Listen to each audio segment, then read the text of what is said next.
essa norma regulamentadora, nós vamos até falar um pouco mais para frente, ela não traz uma nova obrigação, né? Ela veio amparada e complementando, atualizada a partir de uma outra norma regulamentadora, que é a NR17, que fala de ergonomia. Então, quando a Silvia pergunta, e a gente coloca aqui a questão do silêncio produtivo, a questão da pressão ostensiva, são vários assuntos que aparentemente estão dentro da alçada do Ricardo, desta questão de saúde, mas, na verdade, para quem tem empregados, seja por uma empresa, um prestador de serviço, acaba atingindo a questão jurídica, econômica e de estratégica, inclusive, né? Então, é muito importante que a gente saiba que aquilo que você normalmente Ricardo, pós-pandemia, existiu uma preocupação de uma comissão específica, que o Ricardo, inclusive, faz parte, que chama CTPP, que é uma comissão tripartite que une governo, empresários e representantes de trabalhadores, que passaram a olhar essa saúde do empregado e essa saúde empresarial de uma forma diferente, dados os números que foram aparecendo. Nós perguntamos aqui, olha, saúde mental como variável do negócio. Então, Silvia, no que você me pergunta em relação aos riscos e aos perigos psicossociais, né? As empresas normalmente possuem perigos, né? E eles são, de alguma forma, identificáveis. Um exemplo, uma empresa de logística que guarda materiais e que depois faz a sua distribuição. Ela tem que cuidar deste perigo de altura, ela tem uma norma regulamentadora para isso, e ela tem que estar atenta se esse empregado está em condições de operar esse elevador e fazer essa distribuição. Tudo isso vem sob uma ótica, hoje em dia, mais do que humanitária e mais do que comportamental. É isto que a NR1 atualizada quis trazer, uma união entre a ergonomia e essa questão psicossocial. Por quê? Se verificou que muitos dos atestados estavam vindo, ou muitos dos afastamentos, ou muitos do turnover, dessa mudança sistemática, vinha causando prejuízos às empresas. E é sobre isso que a gente quer alertar neste momento agora.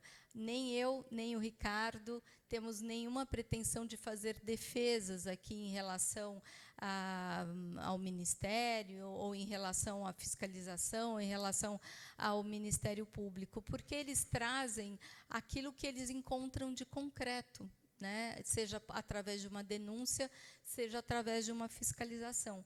O que a gente tem percebido na prática é que há, por si só, muitas vezes, uma resistência a querer entender que a gente precisa mudar a cultura, que a gente realmente, como empresário, como advogado, e aqui, Ricardo, eu fui estudar esse assunto logo que me aposentei no final do ano passado do Ministério Público da União, porque eu visitei colegas nossos em escritórios de advocacia e os diretores sócios da área trabalhista estavam apavorados, sem saber como orientar os seus clientes a respeito do que estava acontecendo. E dizendo, olha, é mais uma imposição, é mais uma cobrança, é uma cobrança subjetiva, isso traz insegurança jurídica. E aí isso me fez me debruçar através de uma pesquisa em que eu fui entrevistar, inclusive, aqui o Ricardo, entrevistei, eram para ser 4 pessoas da área, no fim foram 16 entrevistados, e essa pesquisa atualmente foi encampada pela Unifesp, pela CNPq, para que eu possa trazer esse resultado em relação ao que o risco psicossocial e a empresa realmente têm em comum, que possam juntos trazer algo de produtivo, algo de realmente relevante, e não apenas ficar isoladamente a empresa reclamando que está sendo mais uma vez fiscalizada de uma forma subjetiva, e a fiscalização, por sua vez, exigindo coisas que, como nós falamos há pouco aqui com o Ricardo Maluf, muitas vezes são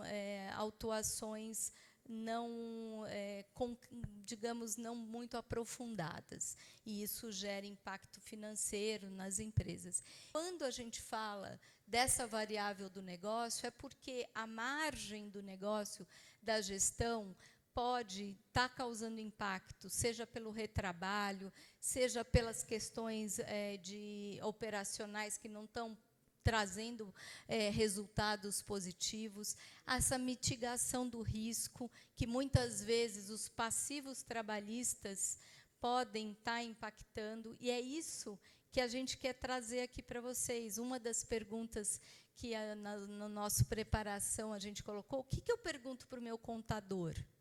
O que eu pergunto para o meu advogado, enquanto empresa?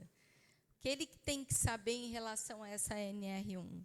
E é isso que a gente vai tentar evoluir. Então, a entrega desse valor, esse fortalecimento, né, digamos assim, desse engajamento da empresa, e entender que, realmente, com a NR1, a mente do empresário, a mente do prestador de serviço, ela tem que estar voltada a uma nova cultura de atenção a esse empregado, que pode estar trazendo, sim, algum problema de casa. Isso não é culpa da empresa, e ela não vai responder por isso.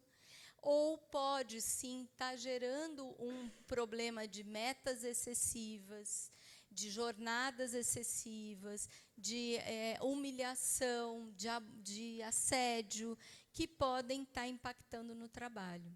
E é sobre isso que a NR1 quer cuidar e quer que tenhamos atenção.